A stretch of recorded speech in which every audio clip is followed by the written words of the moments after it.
Hi everyone, I'm Jim and welcome to the review of Hikari, the second studio album by the band Ocean's 8 Alaska. Today we're celebrating the 5th anniversary of the record, so I've spent the entire morning listening to it to see if it still holds up or not. This record marks a major shift in the lineup. We have a new vocalist, Jake Knox. The previous singer left the band, he was called James. He returned after this album, so Hikari, which means light in Japanese, is the only album with Jake on vocals. That's a shame because I really enjoyed his stuff. The music is still the same technical progressive metalcore as it was on the previous album. I first heard this band actually when they've released Covered as their single. The YouTube algorithm decided to recommend me that song and I fell in love with it, so I've decided to check the entire discography of this band, and that's how my love for this band began. So without further ado, let's begin the review. So this is my setup as usual. The production is tight, you can hear every instrument perfectly, it's clear, it's punchy, it's amazing. The message is diverse, songs are mostly about relationships and betrayals, but also drug addiction, stuff like that. The structure of the songs is technical, there are a lot of time signature changes. Every 30 seconds you're guaranteed to hear a new thing, which is great. The album came out in 2 editions, the instrumental one and with the vocals. We're reviewing today the vocal edition, but at the end I will also say what I think about the instrumental one. Now let's rate each individual song. The album's opener, Ben Satan, features Alex of the band Black Tongue. It's a down-tempo deathcore kind of a group that has members of Infant Annihilator. Cool band. His vocals here are really nice. Jake is killing it on the vocals, but I am not impressed by his singing on this song. It's atrocious, I wish it was removed. Everything else is perfect, especially the instruments. The drummer, Chris Turner, is killing it all the way. From the beginning to the end of this album, he is the highlight of this album and this band. The drumming is always 11 out of 10. Beautiful stuff.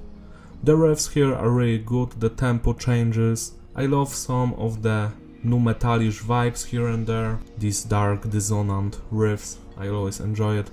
It's a great song, 8 out of 10. It also shows us that the entire record will be based on Japanese themes, and they include some of the Japanese instruments here as well, which is nice to hear. It's a cool concept, I'm giving it a thumbs up. The next song, Sarin, is based on a Japanese poison.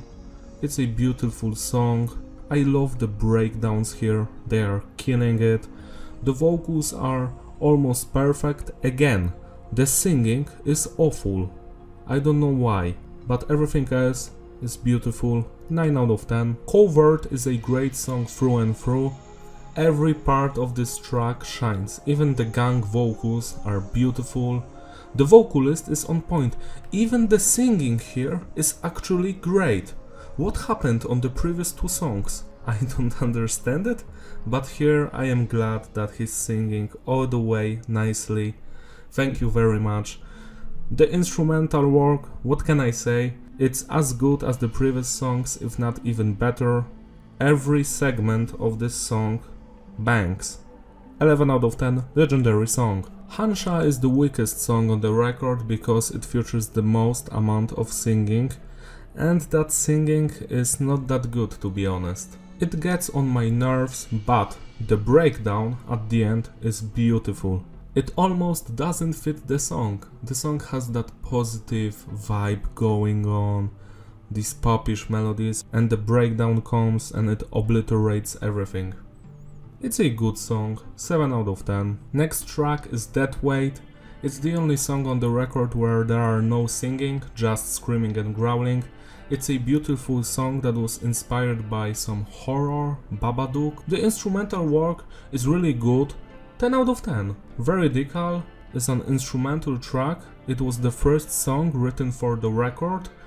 I really enjoyed the melodies here and the atmosphere and the fact that there are no vocals, so nothing can ruin it. 10 out of 10 as well. Entrapment is a total banger.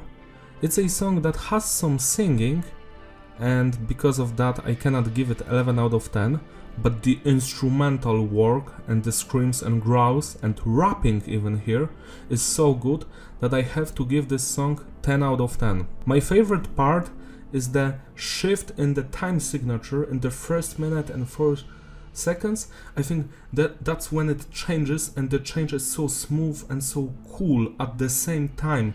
And then we have that drop G, I guess, riff. It's pitch shifted, it's really good, and the vocals starts rapping, and there are these riffs that remind me of nu metal. Anyways, it's a perfect moment. There's even a blech there, and I always love some blech. So yeah, beautiful song. Hikari is a song that they started writing in a hotel room. I love the beginning of this song. It has that jazzy lounge type of feeling, and the end is also very melancholic, but the singing kinda ruins it for me. Still, it's a great song, 8 out of 10. Birthmark is another cool song, I enjoy it. It's similar to Ben Titan, I would say, but it has more singing, and I don't enjoy that singing. Why did he only sing nice uncovered? What the fuck is wrong with you, Jake? 8 out of 10. Ukiyo features Josh Manuel of the band Issues, he's a drummer, and this song is like a drum fight between Chris Turner and Josh. I really enjoy it, but it's very short. That's my only complaint. If you're having a drum fight, make it longer, at least 3 minutes, man. And the final song, Escapist. This song doesn't have a weak moment. It doesn't even have an average moment or just good moment. It's just straight up masterpiece from the beginning to the end. I don't know how they've done it. I am even surprised that Jake is singing beautifully here. Like, every note he does is perfect. Every change in this song, I'm giving it 12 out of 10 because it's my favorite Ocean's 8 Alaska song, right up there with High Horse, above legendary shit, right here. So let's get back to the entire record. The consistency is stable, there are no weak songs here, the flow is fitting, replayability, hell yeah, it's an excellent record. The only thing I don't like is some of the singing here and there. I just don't understand why Jake is using some cool singing, like in covered Escapist. It sounds beautiful, but on the other hand, songs like Sarin or Birthmark are ruined. I am not an expert when it comes to singing, so I don't know how to describe it, but I just don't like it. And when it comes to the instrumental version, then all of my complaints vanish, and it's a masterpiece then. So I urge you to listen to the version with vocals and the instrumental one as well, so you can pick which one you like more. I recommend this album, spin it today because of the anniversary, give these boys some love. I cannot wait for the new album. We've already heard 2 new songs, Metamorph and New Dawn. I've enjoyed both of these tracks.